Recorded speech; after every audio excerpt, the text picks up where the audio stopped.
Hello বন্ধুরা, আমি শাক গন্ডিল। আজকে এই ভিডিওতে বেশ কিছু সিনেমা সংক্রান্ত আপডেটস আপনার সঙ্গে শেয়ার করব। প্রথম আপডেটটা রোহিত শেট্টিকে কেন্দ্র করে। আশা করি আপনারা সকলে জানেন, কয়েকদিন আগে আমি আপনার সঙ্গে আপডেট শেয়ার করেছিলাম জন আব্রাহামের সঙ্গে রোহিত শেট্টি কোলাবোরেট করেছে। ইনফ্যাক্ট তাদের যে ছবিটা রাকেশ মারিয়ার বায়োপিক, সেই ছবিটার কিন্তু শুটিং অলরেডি স্টার্ট হয়ে গেছে। বাই সেপ্টেম্বর এন্ড এই ছবিটার শুটিংটা মেকাররা র্যাপ আপ করে ফেলতে চাইছে এবং বছরের শেষ ভাগের মধ্যে ছবিটার এডিটও তারা লক করে ফেলতে চাইছে।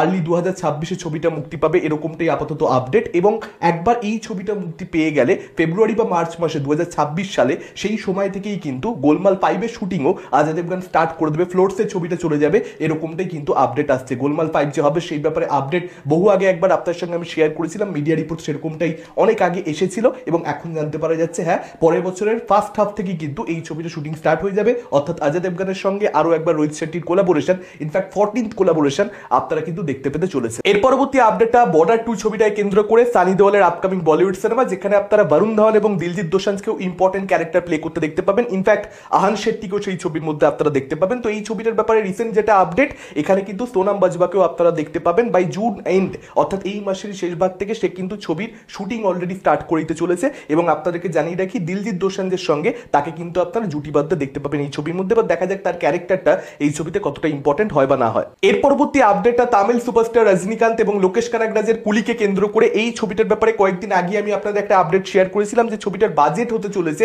350 কোটি টাকা, যেখানে 150 কোটি টাকা, শুধুমাত্র 150 কোটি টাকা এখানে রজনীকান্তের পারিশ্রমিক এবং লোকেশ কানাগরাজের পারিশ্রমিক হচ্ছে 50 কোটি টাকা। এখানেই 200 কোটি টাকা বেরিয়ে যাচ্ছে জাস্ট ফিজের ক্ষেত্রে, রেমুনারেশনের ক্ষেত্রে। এবং এই ছবিটার ব্যাপারে যেটা বর্তমানে আপডেট, যে ওভারসিজ রাইটস এই ছবিটার মিনিমাম গ্যারান্টি বেসিসে এখানে 80 কোটি টাকার ডিল হয়েছে, যেটা তামিল ফিল্মের ক্ষেত্রে হাইয়েস্ট এভার। এর আগে কখনো এরকম ডিল কিন্তু মেকাররা ক্র্যাক করতে পারেনি কোনো ছবির ক্ষেত্রেই। যেটা এর আগে হাইয়েস্ট ছিল জানানায়গান, সেই আপডেটটা আপনার সঙ্গে আমি বেশ কয়েক মাস আগে শেয়ার করেছিলাম।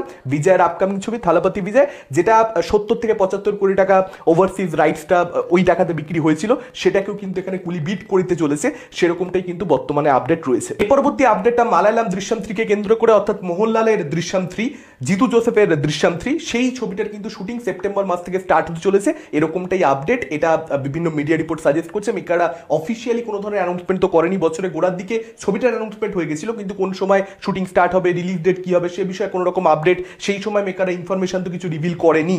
এখন জানতে পারা যাচ্ছে সেপ্টেম্বর মাস থেকে মোহনলাল শুটিং স্টার্ট করতে চলেছেন। যদি সেটা হয়ে যায়, যদি সেপ্টেম্বর মাস থেকে জিতু জোসেফ কাজ শুরু করে, সেক্ষেত্রে কিন্তু হিন্দি ভার্সনটা, অজয় দেবগনের যে ভার্সনটা, সেটার আগে সম্ভবত মালায়ালাম ভার্সনটা মুক্তি পাবে। যদিও চিন্তার কোনো কারণ নেই, চাপের কোনো বিষয় নেই এখানে দৃশ্যম 3 এর হিন্দি ভার্সনটার মেকারদের, অর্থাৎ অজয় দেবগনের। তার কারণ হিন্দি ভার্সনটা কিন্তু আলাদা হবে মালায়ালাম ভার্সনটা থেকে, সেরকমটাই জানতে পারা যাচ্ছে।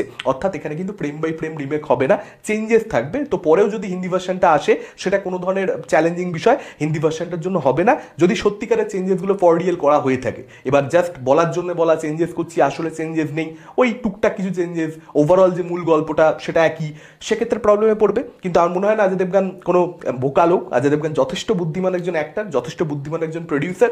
যদি সেরকম ব্যাপার হয়ে থাকে, সে যে করে হোক শুটিং স্টার্ট করে দিয়ে একই দিনে রিলিজ করবে। একই দিনে মুক্তি পাওয়ার আপডেট তো ছিল, আমার মনে হয় হিন্দি ভার্সনটার জন্য সেটাই কিন্তু বেটার হবে আফটার অজয় দেবগনের ভার্সনটার জন্য। দেখা যাক মেকার এখানে কি সিদ্ধান্ত নেয়। এর পরবর্তী আপডেটটা খাদান 2-কে কেন্দ্র করে। এই ছবিটা যে আসবে সেটা তো দেখুন, খাদানের শেষ ভাগে হিন্দি দেওয়া ছিল, বক্স অফিসে কালেকশন করেছে।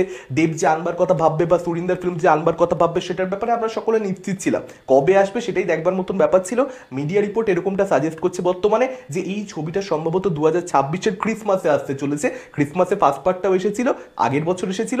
26-এর ক্রিসমাসে, বড়দিনের উইকেন্ডে এই ছবিটা আসতে পারে, সেরকমটি আপডেট। দুর্গাপুজোর সময় আসতে পারে, এরকমটাও মিডিয়া রিপোর্টের মধ্যে বলা হচ্ছে। তো মোটামুটি আপনারা ধরে রাখতে পারেন যে 2026-এর শেষ ভাগে আসবে, সেই মতোই এখানে মেকাররা প্ল্যানিং করে এগোনোর চেষ্টা করছে। আপনাদের মতামত কি আপডেটগুলোকে কেন্দ্র করে, কোন আপডেট নিয়ে আপনারা সবচেয়ে বেশি এক্সাইটেড, ডেফিনেটলি আপনারা সেটা আমাদের কমেন্ট করে জানাতে পারেন। এই ভিডিওটা ভালো লাগলে লাইক করতে পারেন, শেয়ার করতে পারেন। আমাদের চ্যানেল নতুন হলে চ্যানেলটাকে অবশ্যই সাবস্ক্রাইব করতে পারেন। আজকের মতন টাটা, চোখ রাখুন পরবর্তী ভিডিওতে।